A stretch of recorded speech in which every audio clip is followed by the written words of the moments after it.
الرحمن الرحيم. Pernah dengar Ustaz, katanya orang yang sudah meninggal arwahnya datang mengunjungi keluarga tiap malam Jumat. Apa benar itu Pak Ustaz? Tak ada dalilnya. Tak ada dalil. Tak pernah Nabi mengatakan orang mati itu dapat liburan malam Jumat, cuti balik ke rumah, tak ada. Rekreasi tak ada. Lalu roh itu di mana letaknya? Kalau nanti Abdul Somad mati, rohnya kemana? Ruh orang baik tempatnya Illiyin, ruh orang jahat tempatnya Sijjin. Dua saja. Begitu dalam kitab Roh ditulis Ibnu Qayyim Al-Jauziyah, murid Imam Ibnu Taimiyah. Yang baik Illiyin, yang jahat Sijjin. Tapi Allah punya kuasa mengirimkan roh itu untuk masuk balik ke dalam kubur di saat-saat tertentu.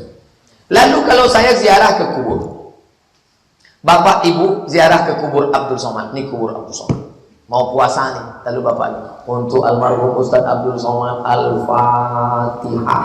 Apakah Abdul Somad tahu Bapak Ibu ziarah? Tahu, walaupun dia tak ada di situ. Dari mana dia tahu? Dari CCTV dikasih orang. Oh, datang juga jamaah Raudatus Sholihin. Jadi jangan ragu. Itulah kenapa ketika kita lewat di situ kita ucapkan salam. Kau tadi ucapkan salam enggak? Ragu aku Ustaz Somad tak ada tak tidak. Ustaz itu tetap tahu karena Allah kuasa untuk memberitahu kepada dia. Tadi jamaah mengucapkan salam, hai Abdul Somad. Siapa saja? Ada jamaah dari FSRNM, ada Pak Ketua Masjid, ada dari ini macam. Tapi ada yang satu tak ucapkan salam. Kenapa? Dia tak yakin kau tahu. Sedih saya. Kenapalah dia tak mau ucapkan salam?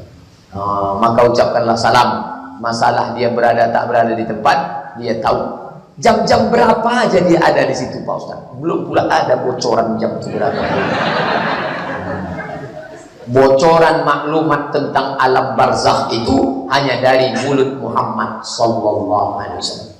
Bocoran pertanyaan di padang mahsyar dikasih tahunya umur, ilmu, badan, masa muda. Yang lain tak dikasih tahu. Maka ilmu tentang akhirat itu disebut dengan sam'iyat. Sam'iyat, semua yang didengar telinga dari mulut Muhammad yang tertulis dalam hadis. Orang tak bisa menduga-duga. Menurut saya, roh itu datang malam Jumat. Saya siapa? Memangnya dapat wahyu? Kalau ada ustaz nanti katakan, menurut saya, roh itu balik malam Jumat. Itu dia dapat wahyu. Satu sel sama Lia Eden dan Ahmad Musadik. Ustaz, tetangga saya mendapatkan punya kelebihan yang menyiksa dirinya sendiri. Itu bukan kelebihan, kekurangan tuh. Yaitu dapat melihat orang yang bakal meninggal, bertentangan dengan Quran. Wa ma tadri nafsum maza taksibu ghadan. Tak ada orang yang tahu apa terjadi besok. Wa ma tadri nafsum bi ayyi ardin tamut. Tak ada orang yang tahu di mana dia mati. Kalau sudah bertentangan sama Quran, jangankan bertentangan sama Quran, kata Imam Syafi'i, kalau bertentangan dengan hadis, campakkan. Apalagi bertentangan dengan Quran. Jika dia berbicara melihat manusia yang mau meninggal, dia melihat orang tersebut tak ada kepalanya. Apakah ini kelebihan dari Allah? Ini datang dari setan. Dia sedang diganggu jin. Maka dia mesti diobati dengan ruqyah. Bawa dia ke ruqyah. Nanti Ustadz Saifullah membuat ruqyah masal, gratis, tak bayar. Minta acaranya di Arsi, Asosiasi Ruqyah Syariah Indonesia. Siapa yang bisa nengok Nyi Blorong, Mak Lampir, Suster Ngesot, maka matanya dimasuki jin. Jin itulah yang memantul rasa nengok. Maka jin itu mesti diusir. Kalau datanglah jin, pas saya berzikir, datang jin. Hai Abdul Somad, maukah aku masuk ke matamu supaya kau bisa nengok setan? Tak usah. Apa untungnya? Apa untungnya kalau bisa nengok setan? Jadi masalah ini banyak sudah ngaku ke saya, tak satu dua orang. Ada yang mengaku menengok sundel bolong, Gondorwo. Saya bilang ruqyah. Yang satu lagi di dekat Purna MTQ, tak boleh sebut namanya. Pak Ustaz, saya mau tanya Pak Ustaz, Ini pertanyaan serius, tak bisa dapat orang banyak. Oke, nanti pas semua balik kita berdua. Saya nih ikut kelompok zikir Pak Ustaz, megang tasbih kayu. Setelah ikut nih saya bisa menengok semua yang ada di balik-balik dinding. Semua yang tersembunyi bisa saya nampak. Ayo. Ayo. Baiklah. Dalam ilmu tasawuf ada namanya kasyaf. Ketika tirai tadi tertutup, saya tak nampak siapa yang ada di balik tirai. Ketika tirai terbuka, namanya kasyaf. Kasyaf itu tidak dipelajari. Allah kasih kepada si hamba. Dan dia tak bisa diulang-ulang.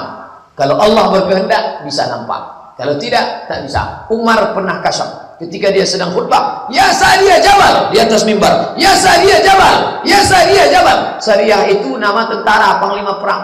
Sariyah sedang perang di Nahawan. Jarak dari Madinah ke Nahawan sebulan perjalanan. Sariyah mendengar pesan Umar. Hai Sariyah, bersembunyi ke balik bukit.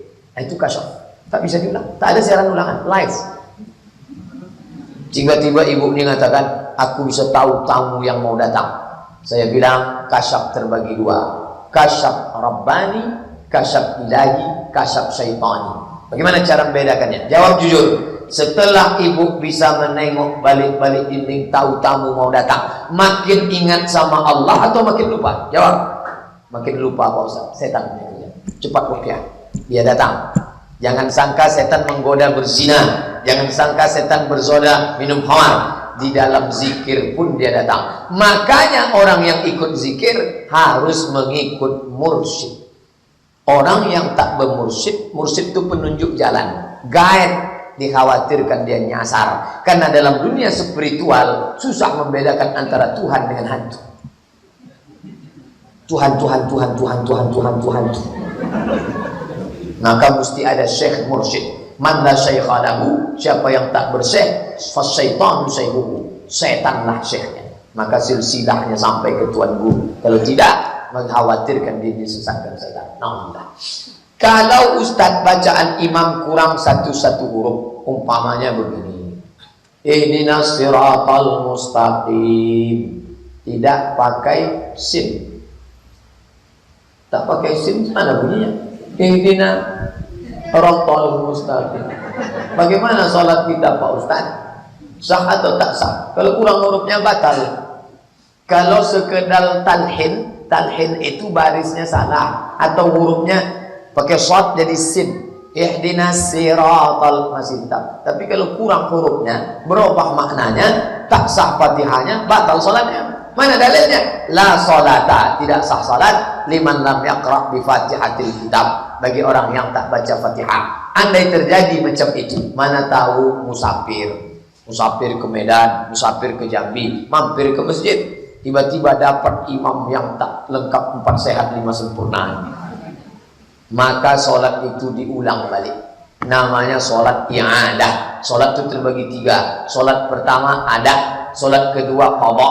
Sholat yang sudah diikut diulang balik namanya adah. Maka fit and proper test imam paripurna, baca Fatihah. Bismillahirrahmanirrahim. Assalamualaikum warahmatullahi wabarakatuh.